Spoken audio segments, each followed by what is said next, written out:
আপনি যেহেতু চীনে ছিলেন দীর্ঘদিন, বাংলাদেশের রাষ্ট্রদূত হয়ে, প্রধানমন্ত্রী এই মুহূর্তে চীনে আছেন এবং তিনি মূলত একটি বহুপাক্ষিক সফর ওয়ার্ল্ড ব্যাংকের সেটাতে অংশ নেবেন। উনি পরশুদিন অর্থাৎ 24 তারিখ থেকে তার দ্বিপাক্ষিক আনুষ্ঠানিকতা শুরু হবে।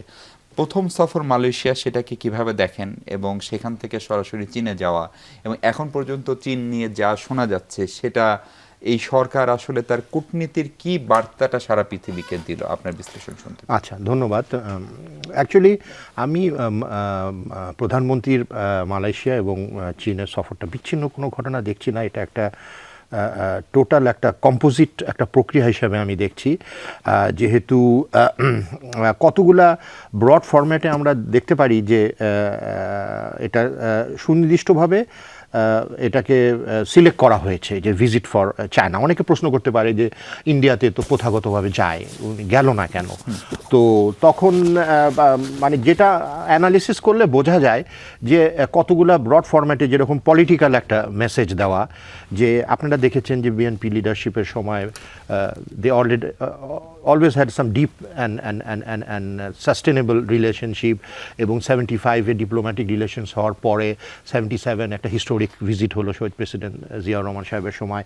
তারপরে আমাদের প্রাইম মিনিস্টার খালেদা জিয়ার ওনার সময় খুব সাকসেসফুল, যেমন ওখানে খুব স্পেসিফিক্যালি ওই যেটা অ্যাগ্রিমেন্ট আমরা যেটাকে ডিপ্লোম্যাটিক জার্গনে বলি, যে পলিটিক্যাল যেই স্টেটমেন্টগুলোতে সেখানে বলা হয়েছে স্ট্র্যাটেজিক আর কি পার্টনারশিপ, এবং এই একটা মেসেজ একটা গেল যে মানে কন্টিনিউইটি, এবং আমরা we are ready to sustain this relationship.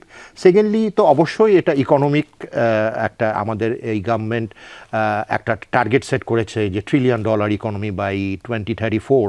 তো সুতরাং এখানে ফরেন ক্যাপিটাল, টেকনোলজি, R&D এগুলো একটা বিরাট একটা রোল প্লে করবে।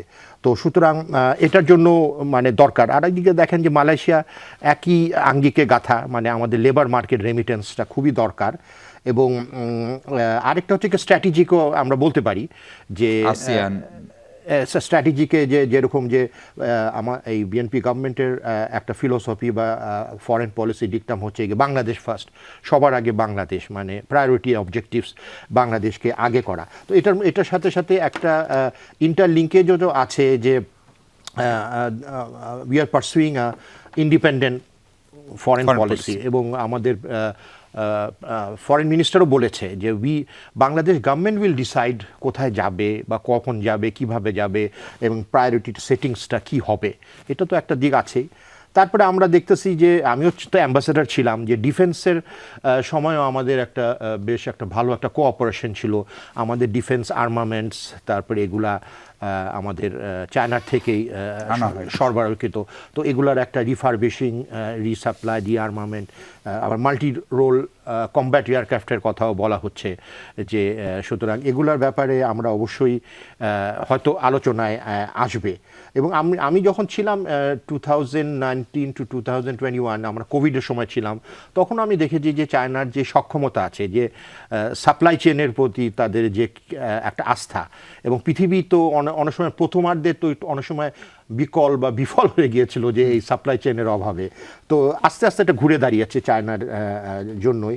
রিনিউয়েবল এনার্জিতেও তারা একটা বিরাট একটা রোল প্লে করছে, ওয়েস্ট থেকে এনার্জিতে ইয়ে করা, রিভার ম্যানেজমেন্ট, তিস্তা, পদ্মা বহুমুখী, পদ্মা বহুমুখী বা রিভার ম্যানেজমেন্ট। তবে আমি যেটা ফিল করি যে অবশ্যই মানে ইন্ডিয়ার সাথে আমাদের ডিপ্লোম্যাটিক্যালি এঙ্গেজ করতে হবে, কেননা এই রিভারটা তো ধরেন 54টা যেটা রিভার, সেটা তো ইন্ডিয়া হয়ে আসে।